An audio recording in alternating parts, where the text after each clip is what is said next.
Semeton lagi terjadi ada 13 TKI yang berasal dari Bali menjadi korban penipuan dan perdagangan manusia di Dubai.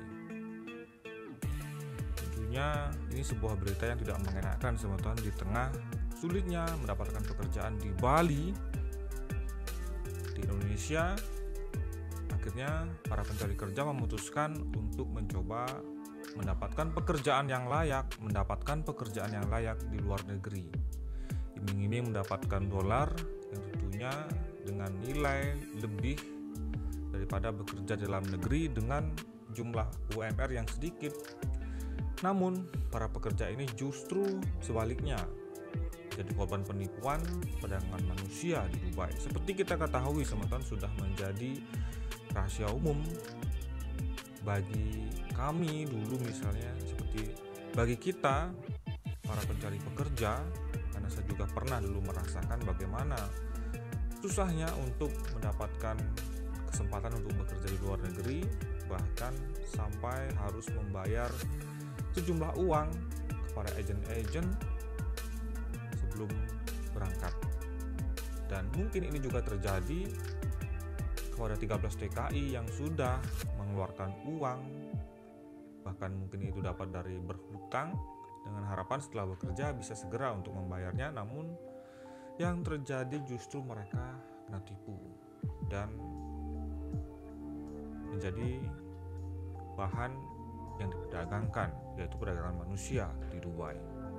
Ada 13 tenaga kerja seperti dilansir pada Denpasar. CNN Indonesia memberitakan asal Bali yang diduga korban penipuan dan perdagangan manusia di Dubai, Uni Emirat Arab UAE ini.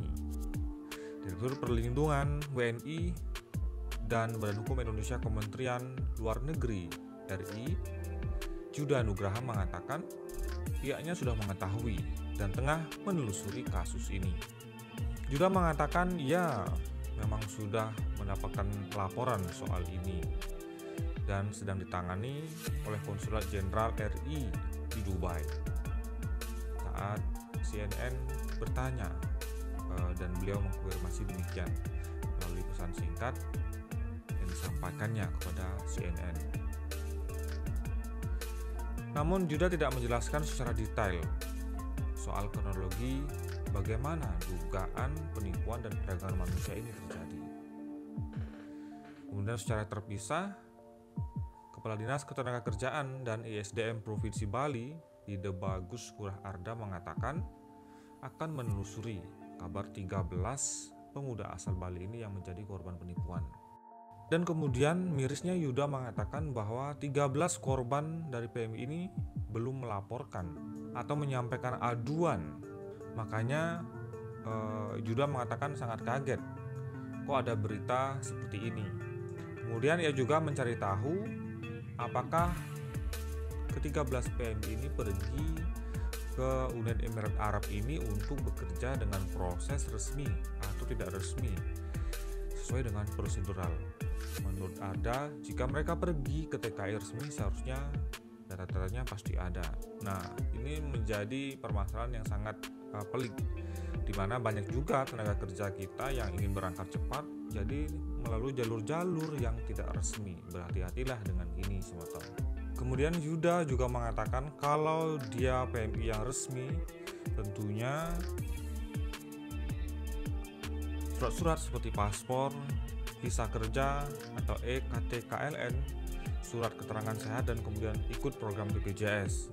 Kalau yang seperti ini, bagaimana kita tahu? Kecuali keluarganya yang melapor ke kami di Disnaker, baik kabupaten ataupun provinsi. Itu harapan kami biar cepat dilacak, ujar Yuda menambahkan. Kemudian kasus penipuan dan dugaan perdagangan manusia ini memang pertama kali dilaporkan oleh anggota DPD RI asal Bali, yaitu Arya Wedakarna, di media sosial miliknya pada Selasa malam. Kemudian dalam video yang viral itu memperlihatkan 13 orang pemuda yang sedang terlantar dan makan seadanya dalam sebuah ruangan.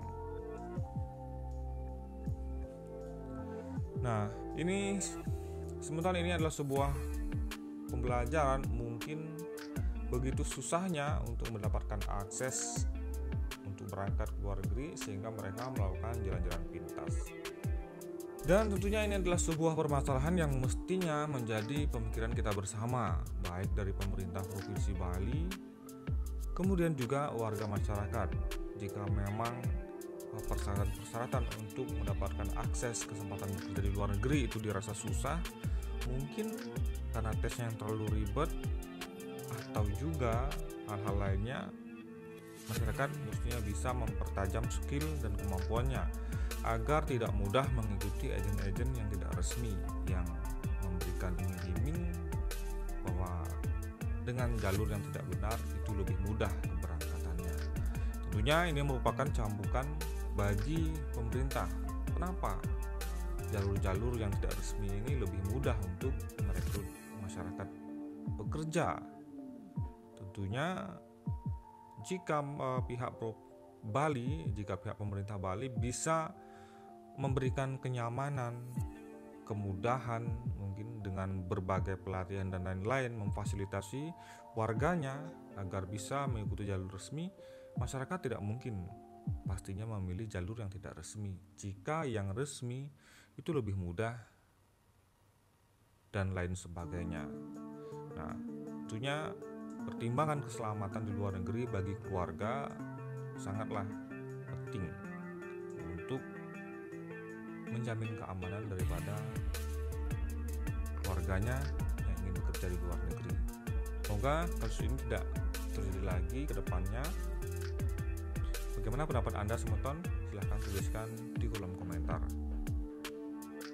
Mungkin semeton-semeton banyak yang di Bali, saya rasa ada banyak sekali teman-teman yang saat ini bekerja di luar negeri, teman-teman saya, kemudian juga yang sudah tidak berangkat lagi ke luar negeri, dan ini mungkin bisa ikut memberikan komentar tentang apa sebenarnya yang harus dilakukan ke depannya agar lebih baik dan hal seperti ini tidak terjadi lagi. Baik semeton Islam Channel, silahkan tuliskan komentar Anda di kolom komentar bagaimana ke depannya agar sebenarnya hal-hal seperti ini tidak terjadi lagi. Saran yang membangun tentunya untuk pemerintah sangat diperlukan. Terima kasih atas atensi Anda, sampai jumpa di video selanjutnya. Om Santi Santi.